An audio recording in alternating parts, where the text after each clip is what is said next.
Here, along the left side of Bokhållargatan, to the corner towards Hospitaltorget, was the famous 19th century tavern empire. The owner was Anders Petter Andersson, alias Bon på Druvan. His two taverns were next to each other, but each appealed to a different kind of clientele. He was also the owner of the town's monopoly of the sale of alcohol. The Druvan comprised both hotel and restaurant, and in the corner towards Hospitaltorget was the somewhat plainer Sotarkrogen. Bon was a large, stately person, always impeccably dressed, frequently in a high hat, a gold chain across the stomach, and calm at all times. It is said that one could have taken him for an English lord, but only before he blew his nose loudly into his fist. Bon was not easily impressed with travelling drink salesmen who wanted to do some business. He would reply, "That kind of filth I can make myself."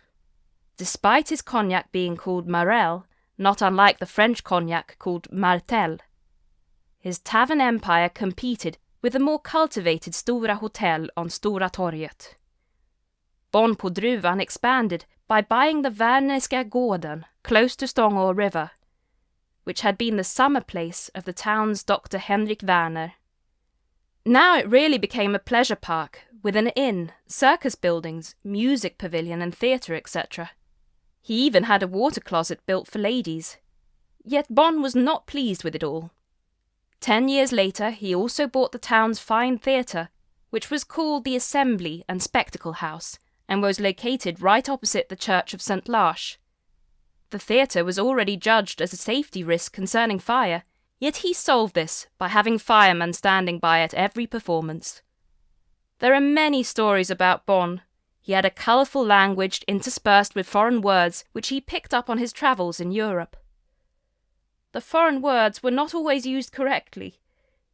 He was supremely gifted to see opportunities where others just saw problems, which helped him build this large entertainment empire.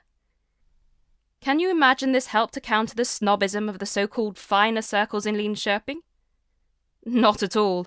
Everyone who was seen to be influential boycotted his funeral.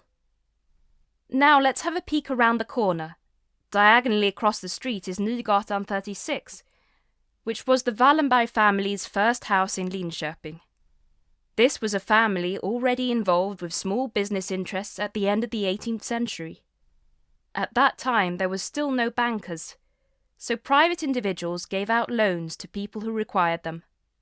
The most renowned member of the large family is probably André Oskar Wallenberg, who eventually founded Stockholm's Enskilda Bank in 1856.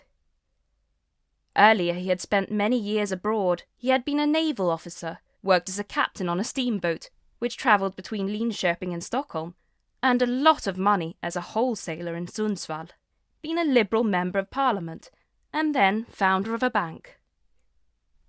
The Wallenberg family continues to dominate Swedish industry to this day. We shall not forget André Oskar's father, who was the highly respected Bishop Wallenberg. It was he who bought Nygatan 35 for his family. This was a man who involved himself in a wide variety of issues, such as Freemasonry, swimming aptitude among the population, the development of Östergötland's Economical Society, supporter of Linköping Savings Bank, and he was also a shareholder in the Göta Kanal Company. He was the grammar school's most senior supervisor, and saw to it that the first gymnasium was built during his time as bishop in the Diocese of Linköping. It seems the list could go on forever. Moreover, he and his wife Laura were very hospitable. There was a constant stream of guests at the bishop's residence, the house at Nygatan 35, which the Wallenberg family owned, had moved to Gamla Linköping. The next stop on our tour is the Horticultural Society of Linköping. Continue on Nygatan until you reach Apotekaregatan, where you turn off to the left. Soon you will see the gates of the Horticultural Society.